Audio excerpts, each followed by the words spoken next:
Uma coisa que preocupa qualquer mãe, qualquer pai, é criança que acorda de noite com aquele chamado terror noturno.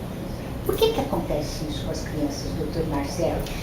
Em primeiro lugar, é um distúrbio do sono benigno, quer dizer, do bem, e que pode fazer parte do próprio desenvolvimento da criança, né?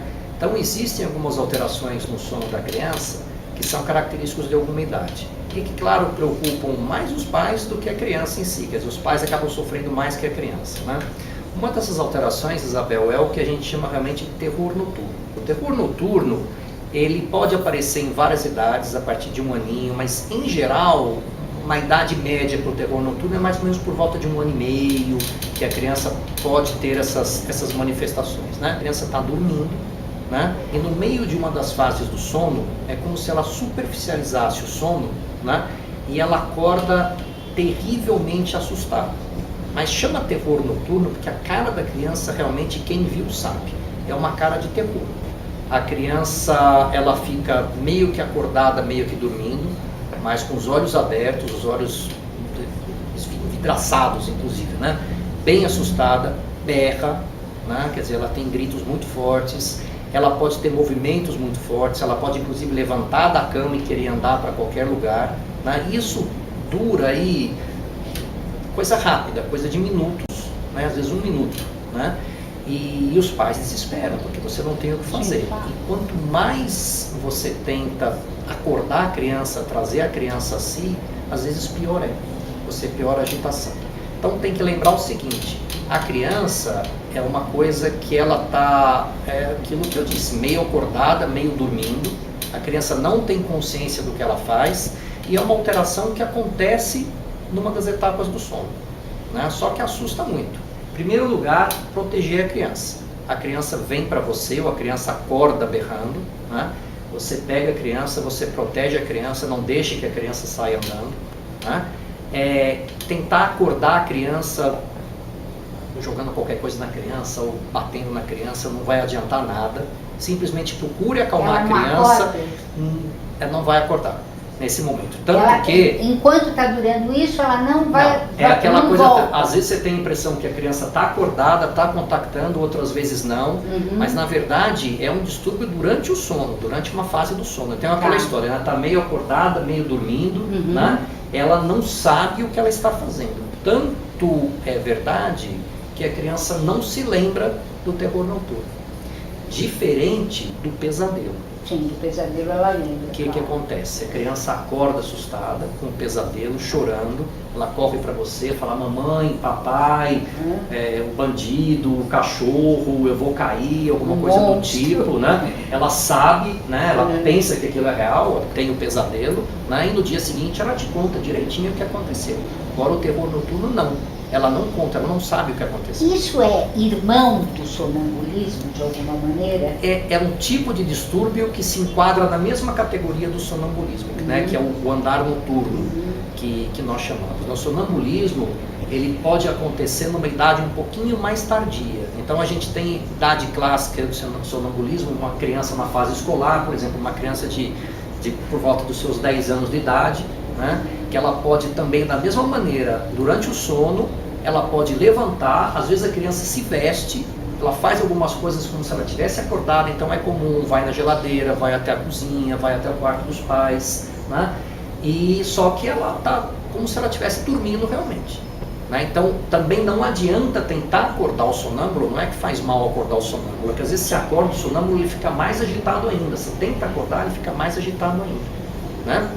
E então também você tem que ficar na sua, esperar passar. Protege, conversa, tranquilo, ficar perto. Leva pra cama, sem estresse, não joga água, não bate no rosto. Nos dois casos, tanto do terror noturno quanto do sonambulismo. Ele vai voltar a dormir e ele não vai lembrar de nada do que aconteceu durante esse período, né? E isso passa?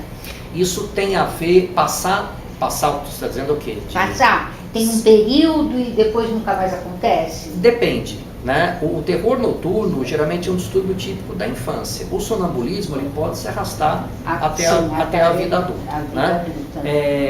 Mas eventualmente pode tentar a se espaçar. O que acontece na verdade é que quando você tem isso na vida adulta, realmente vale a pena uma consulta com um neurologista ou com o seu médico, né, para ver se você não tem algum outro tipo de alteração que você possa mudar. Isso pode ser uma coisa perigosa, se você mora sozinho, por exemplo, ter uma atitude dessa e alguma coisa que possa pôr em risco a própria vida. Claro. Mas criançada não, né? Criançada você está com os pais em casa, você sabe que o seu filho tem, você, por exemplo, você fala quem pode ter isso, né?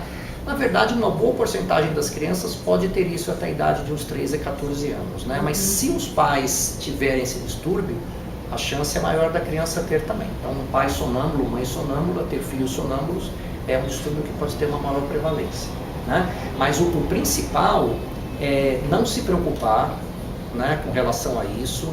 Ele não está acontecendo nenhum transtorno diferente com ele durante o sono, né? É só acalmar, proteger a criança para que ela não se machuque.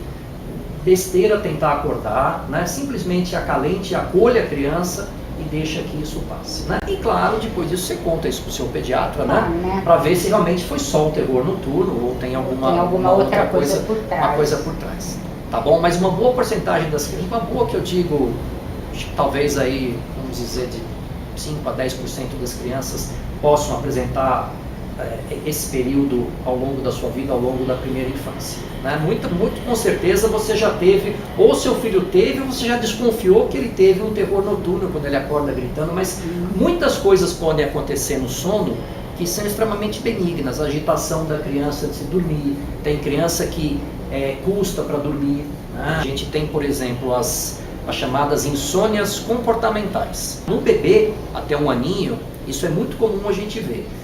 Tem bebê que dorme, depois de certa idade, a noite toda.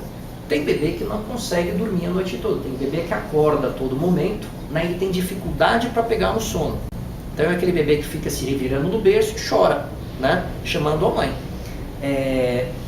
Isso depende de criança para criança e é um distúrbio benigno do sono também. A dificuldade que o bebê tem de pegar no sono sozinho.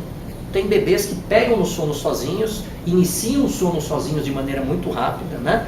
Então, por exemplo, por isso que a gente sempre orienta os pais. Se você quiser ter uma criança com sono tranquilo, acostume-a desde já. De que maneira? Em primeiro lugar, rotina, Isabel, né? A criança precisa ter uma rotina de sono.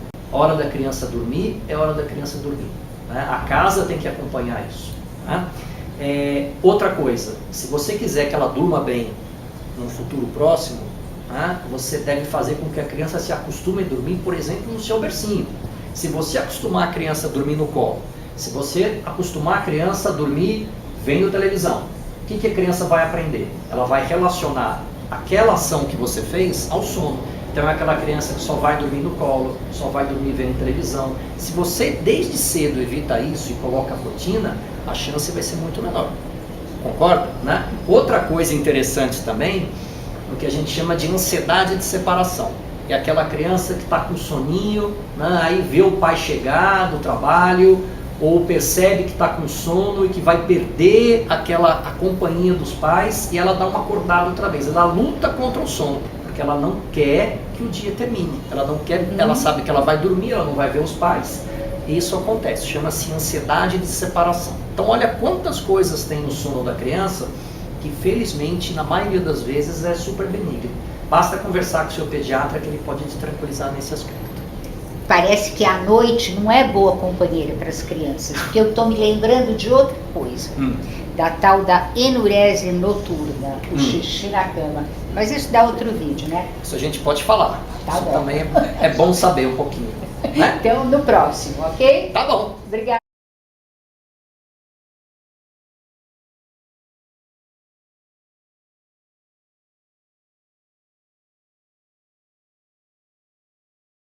Uma coisa que preocupa qualquer mãe, qualquer pai, é criança que acorda de noite com aquele chamado terror noturno.